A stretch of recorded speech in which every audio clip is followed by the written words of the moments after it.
Halo, selamat datang di channel Ruang Taktik. Di video kali ini kita akan analisis taktik Bielsa di pertandingan pertama melawan Liverpool. Hujan gol terjadi di pertandingan ini. Total 7 gol tercipta dan 5 gol lahir di babak pertama dengan skor 3-2 untuk Liverpool. Leeds sempat mengejar ketertinggalan dengan menyamakan skor menjadi 3-3. Namun akhirnya Liverpool bisa menambah gol lewat Salah untuk menjadikannya pemenang di laga ini. Penasaran dengan taktik yang digunakan juara Championship melawan juara IPL ini? Let's go, kita bahas sama-sama. The Reds tetap turun dengan pakem 4-3-3-nya dan start tanpa Fabinho. Henderson dipercaya mengisi pos tersebut, sementara Keita mengisi pos tengah kiri. Memang nggak banyak perubahan yang dilakukan Liverpool di awal musim ini.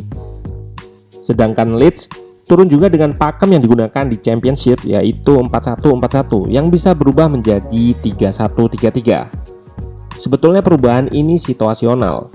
Prinsipnya, saat melakukan build up dari bawah, pemain Leeds harus lebih banyak dari jumlah pressure lawan. Seperti di pertandingan ini, karena Liverpool menggunakan 3 pressure, maka Leeds tetap menggunakan 4 pemain di belakang, terutama saat build up dari goal kick. Kita bisa lihat ada 4 pemain plus 1 DM saat Leeds melakukan deep build up. Prinsip depth dan width ini juga membuat area bermain menjadi dalam dan lebar.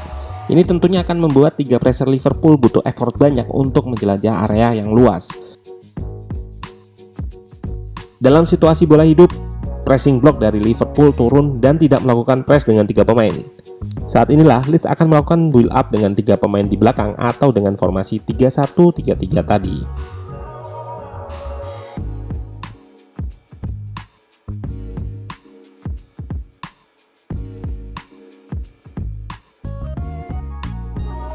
Yang membuat Bielsa disebut banyak orang sebagai manajer revolusioner adalah, menurutnya, sistem sepak bola harus diganti. Di salah satu sesi presentasi, dia menyebutkan kalau pemain harus bermain di 3 posisi berbeda dari posisi naturalnya. Dia mengubah pakem para pemain yang kaku menjadi lebih cair.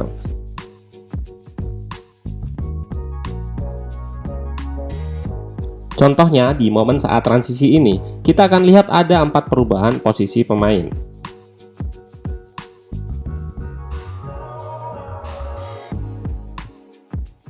Tentunya ini nggak mudah. Bielsa sampai punya 500 metode latihan untuk mengasah kemampuan ini.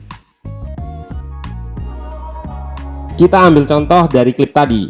Fullback atau back kanan maupun kiri naturalnya bergerak lurus atau overlap. Namun, Bielsa melatih atau memasang back yang mampu bermain di tengah.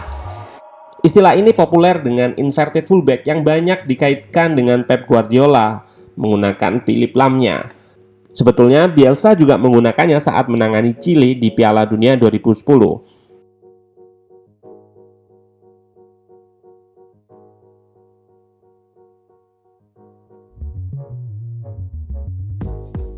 Untuk kasus Leeds, Bielsa menggunakan Dallas yang punya kemampuan bermain di banyak posisi untuk jadi inverted fullback. Pemain Irlandia Utara ini menghabiskan karirnya lebih banyak bermain di posisi sayap, namun belakangan bermain di tengah dan terakhir menjadi bek kiri.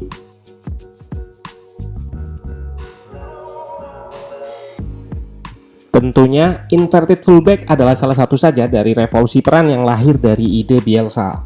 Banyak alternatif posisi lain yang ditawarkan dari ide ini. Di video karya Julius Riemann ini adalah alternatif posisi yang ada di sistem Bielsa. Kita bisa lihat secara umum, satu pemain bisa bermain di minimal 3 posisi. Menurutnya, sistem taktik menjadi nggak penting di pertandingan jika pemain diberikan posisi yang tetap atau fix. Di pertandingan menurutnya, dengan posisi yang fix akan berguna di waktu tertentu saja.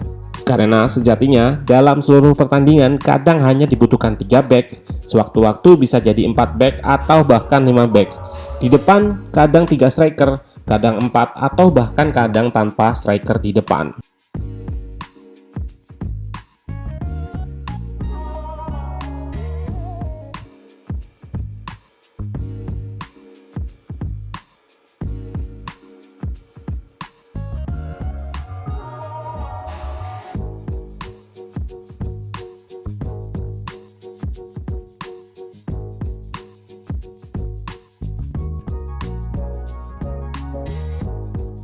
Dan ini adalah contoh alternatif posisi tadi yang dikombinasikan dengan taktik wide overload. Kita bisa lihat sebelumnya, nggak ada pemain di depan. Bamford melebar ke sayap bersama Costa yang merupakan winger. Lalu ditambah Klich yang juga melebar untuk menciptakan wide overload di kanan. Sementara di kiri, tempat dimulainya serangan di-overload oleh Harrison and Pablo Hernandez yang merupakan CAM. Wide overload ini sering dikombinasikan run in behind dengan umpan direct yang kerap diarahkan ke antara fullback dan center back lawan. Leeds memang banyak mengandalkan direct pass untuk menemukan situasi overload di sayap. Arah umpannya jika menyasar target man kerap diarahkan di antara fullback dan center back seperti tadi. Tujuannya agar second ball bisa dimenangkan dengan banyak pemain yang lebih banyak di area sayap. Namun umpan direct Leeds juga menyasar winger dengan arah umpan ke belakang fullback seperti di gol pertama ini. Umpan direct ini terjadi akibat Phillips yang dijuluki Yorkshire Pilrow lepas dari side cover Firmino, dan bisa kita lihat Phillips sangat bebas untuk melepas umpan. Situasi 1 versus 1 terjadi dan Harrison mengeksekusi peluang dengan baik.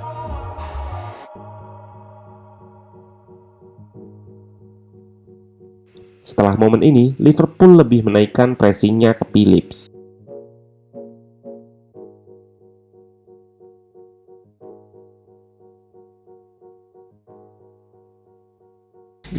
Cara bertahan Leeds juga menarik. Bielsa menerapkan pola bertahan yang sudah mulai ditinggalkan, yaitu man marking all over the pitch. Namun kita akan lihat akan ada orang bebas tanpa marking di klip ini. Idenya adalah memberikan extra man di belakang sebagai cover. Klip ini cukup jelas menangkap momen ini.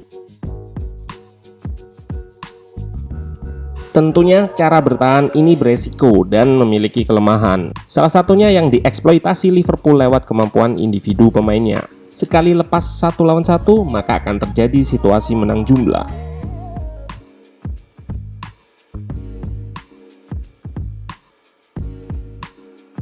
Masalah lain, extra man di belakang tadi harus dikompensasi dengan memberikan orang bebas juga buat back Liverpool.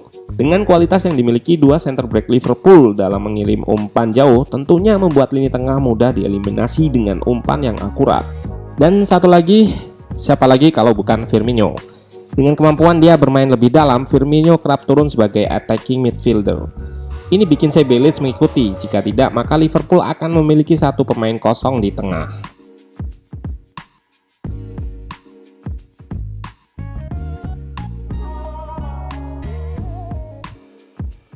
Ruang yang kosong tadi dimanfaatkan oleh Mane.